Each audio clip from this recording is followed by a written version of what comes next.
Greetings, Earthlings. This is Interspace Project 2020, Dr. Dax virtual studio tour.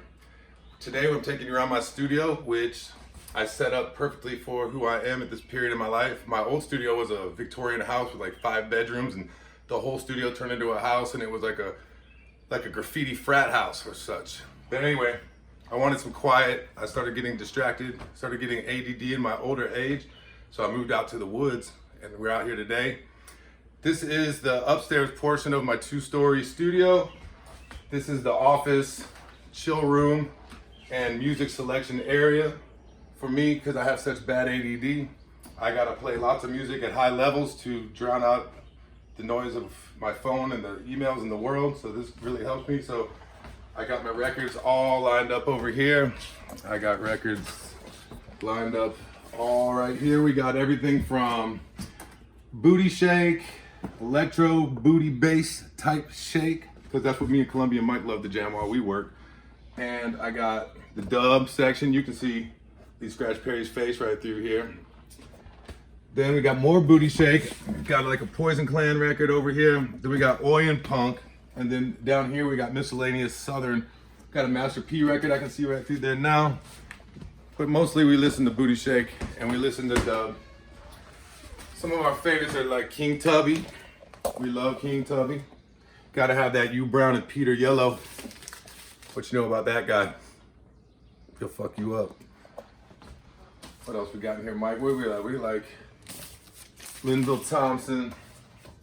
Oh, my favorite. I got for $1.99.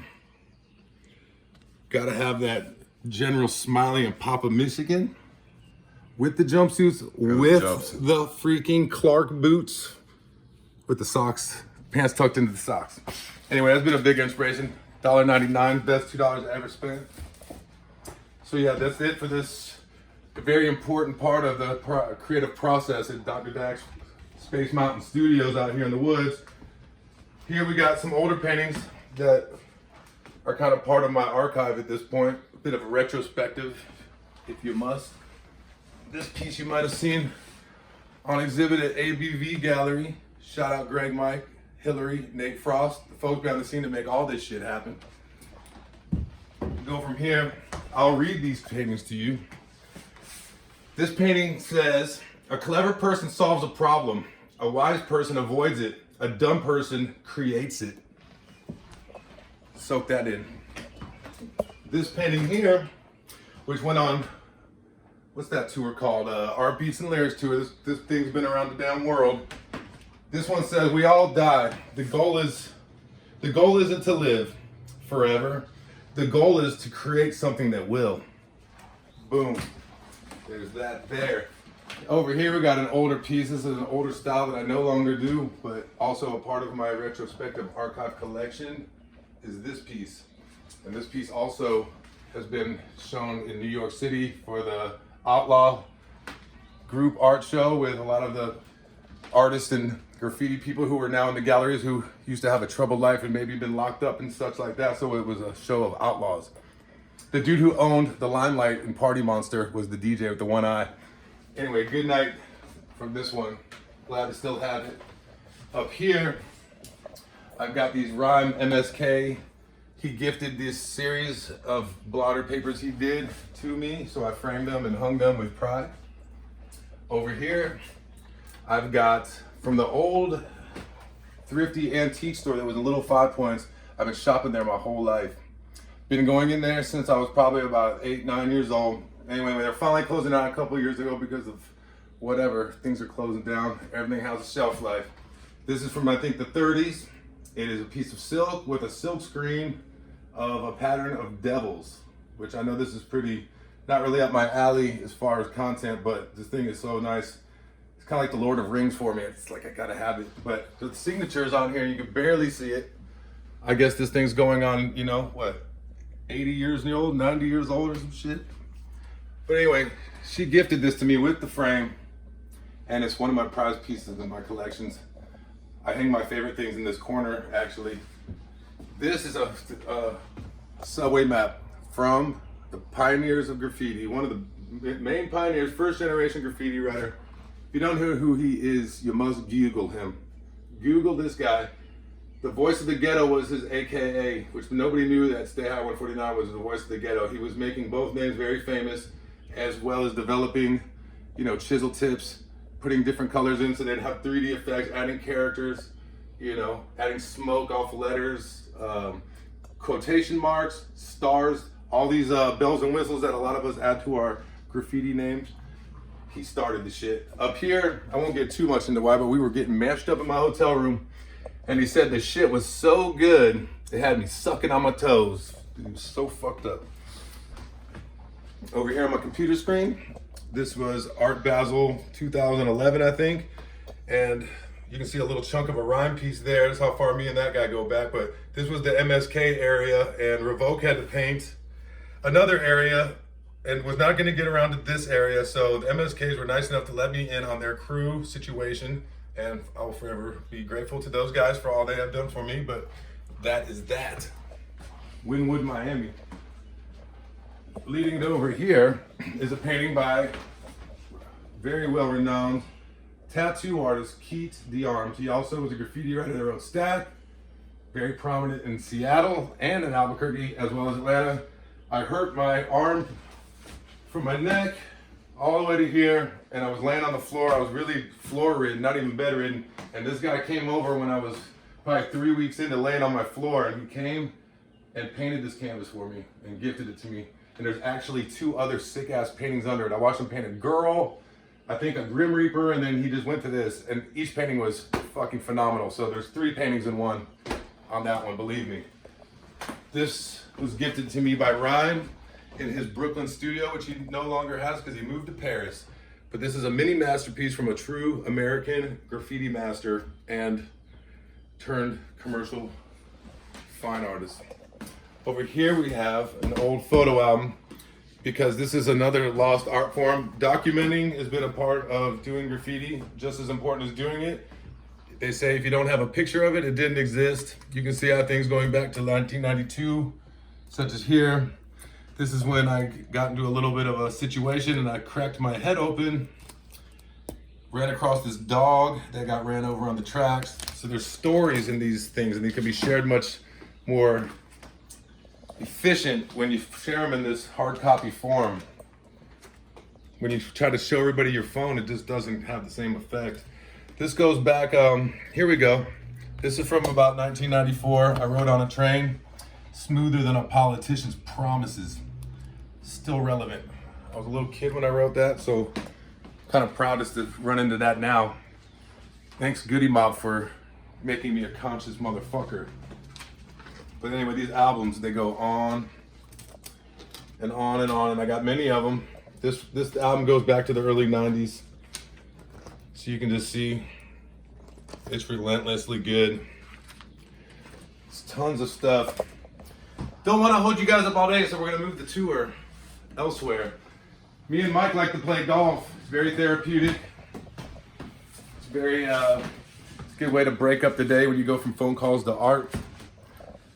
I'm gonna take over from here for 1 second. We got Columbia Mike behind me. He's my freaking confidant, my golf partner, my right-hand man, partner in crime. And we like to come out here and freaking sometimes play hours and hours of golf. So you guys can watch us play golf for a minute, because it's just what we do.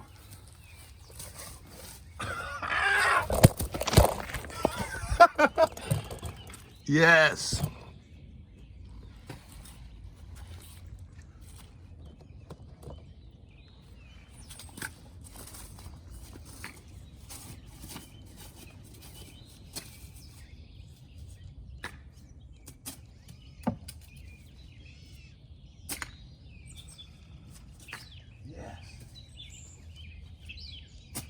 Anyway, we got a chipping course out here. You can't see it right now, but we've got ways of scoring this, and we got mini holes.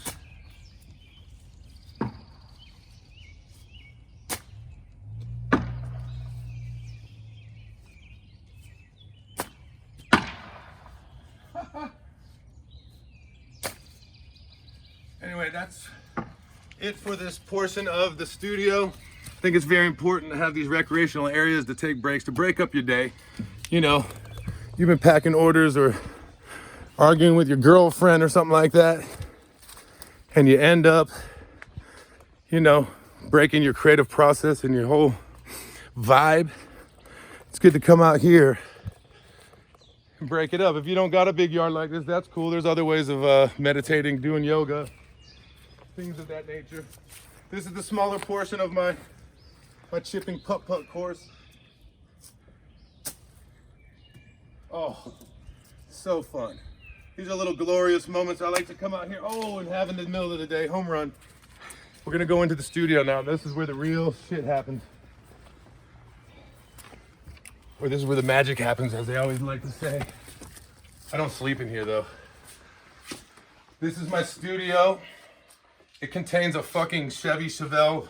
This is an essential quarantine thing. If you don't got one, I suggest you get one for the next quarantine. But you gotta have a little muscle in your garage. So this is my 1968 Chevy Chevelle SS396. It's got matching engine numbers. It was assembled, I believe, in the Doraville plant here in Atlanta, Georgia. They assembled Chevelles from 1965 to 1970. My facts might be a little bit off on that, but believe me, this car was made in Atlanta. This is the original color. This is the original block with the 138 VIN numbers that match the 138 VIN numbers in the window. In case any of y'all don't know, there's a lot of clones out here, but this is the real deal. This is the holy grail of American muscle. I'm gonna take you down, show you these forged aluminum Butnick wheels. The car's mostly original, but the wheels and the disc brakes, those were add-ons. Because the original brakes, they just fucking suck. You don't want to be driving a 600 horsepower car with fucking drum brakes. But yeah, this is the 20 by 10 Butnick forged aluminum wheel. A lot of people weren't doing this style until me and my boy Matt, shout out MVP Customs. Gotta keep it covered. Gotta keep it covered. This is where me and Mike usually spend lots of time organizing paint, trying to figure out what to do with all this paint. And you know, of course we got golf clubs. Golf's very important part of my creative process. Play tennis a little bit, so you know, we got the sports gear down here. Got this tank that I've had for about 2 years. The photographer that takes all the pictures for Bike Life, his name is Sig. If you don't know who he is, Google him. Takes really cool pictures of very rebellious motorcycle riding illegally through the city. So I don't condone illegal things, but I do condone wild shit, so go for it. Anyway, I don't know what I'm doing on this Sig. I'm gonna paint this for you one day, I swear to God. And he's gonna install Bluetooth speakers in here because there's a place where there's speakers. He's gonna put a better speaker, Bluetooth, the shit's gonna be tight. We're not gonna show you this too much, but there's some cool shit going on there. Now I'm gonna come over here to something I don't ever talk about publicly, but something I do personally. This is kind of like my arts and crafts, art therapy, away from doing the art I do commercially and the graffiti that I do on walls and such. This is my grandmother's singer-song machine. The thing was broken, got it fixed. Spent 30 hours with Tim from Pentimento fucking Customs. He got me going on this machine, and I started making my own tank tops, such as these. This is the first one I made. I actually didn't even use the sewing machine. It was hand sewn with my mama. Over Thanksgiving, we spent probably 24 hours sewing this by hand out of some old beach towels that she had laying around. So that was fucking sick. Then this was also laying around my mom's house. I cut it up and I made the panda one, which I wore at the Vandal movie premiere. So that shit was tight. Then I found this in a thrift store and I just loved every inch of it. So I cut it up into different pieces, re-sewed it together in a pattern, and then made a tank top out of it. And it is like some real fucking thugged out golf shit going on right here. Whole lot of gang shit going on right here, man. It's just super golfed up, you know. One of my favorite pieces. I think I might even like this better than my canvases and walls at this point. The thing's very exciting. Got the Elvis Presley one. I be fucking with Elvis. I fuck with Memphis. Shout out Gangsta Boo. Got the Elvis signature on the back. This one was one that I had made from Tim, Sexy Tim from, I don't know if y'all can see that right there. He even got his own logos, but this is a towel that I found in like a thrift store. and turned it into. This is tubing from the 1940s. Anyway, he really rocked the shit out of that for me.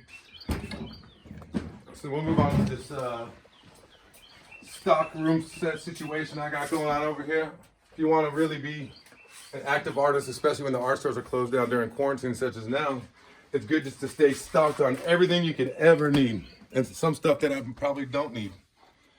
You know, we got old oil stickers over here. Rest in peace, oil. If you don't know who oil is, you better freaking Google it. Gotta have one shot.